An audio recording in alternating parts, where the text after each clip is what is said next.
Mga kababayan, ma'am sir, this is Jam, the Filipino channel. Ang inyong pong lingkod. So today is April 9, 2026. At tayo ngayon ay papunta In 20 meters, turn left at the traffic light. dyan sa may JCO Donuts and Coffee. Yan In yan sa may 100 meters, Glorieta, turn right onto East Street. San Lorenzo, Makati.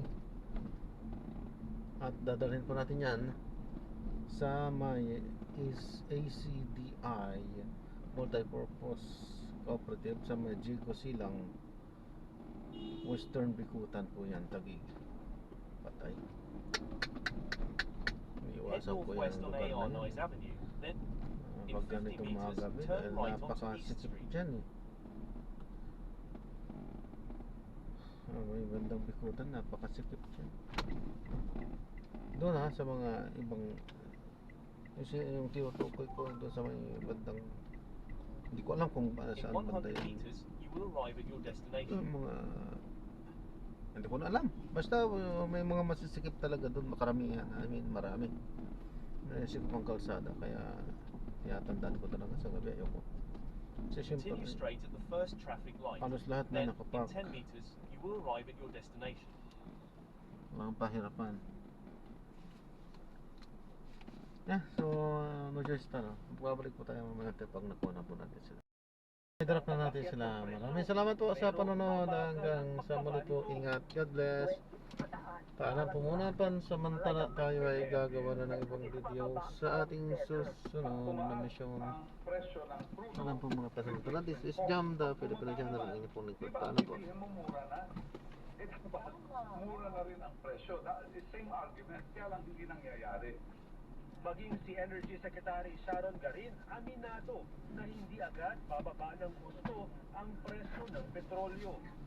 Most of the infrastructure, especially LNG, has been destroyed. And I think LNG in Qatar will take 5 years to fix. And then all the other pipelines and all the other infrastructure of Middle East on oil. So we're, although the war will stop, there has been structural change in the industry. Para naman sa Philippine Chamber of Commerce and Industry, malaking bagay na rin ang ceasefire para makapag-angkat ang gobyerno ng supply ng petrolyo para maging mas stable ang presyo ng bilihin sa bansa. Naglaan naman ang Department of Budget and Management ng 238 billion pesos para sa oil crisis response ng bansa. Ayon kay Budget Secretary Rolando Toledo, gagamitin ang pondo para sa iba-ibang programa gaya ng fuel subsidy, targeted social protection, service contracting, tulong sa repatriated OFWs at iba pa. Jackie Pascual, ABS-CBN News.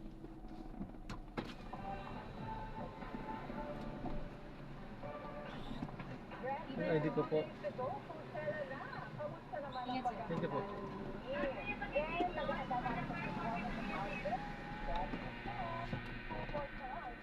Para tiyaking pulido ang kauna-unahang pagkatanghal ng Nations Girl Group sa Coachella Valley Music and Arts Festival 2026. Ipinakilip nila ang detalye para solid ang look, sound at vibe ng venue. Mula Burbank, California, nagpapatrol ang Vision.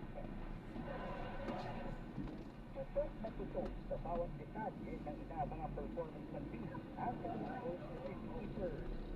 Mula sa spectacle, galaw ng camera, props, at performance. Ay, ayan, na-drop na natin sila. Maraming salamat po sa panonood. Hanggang sa muli po. Ingat. God bless. Paano po?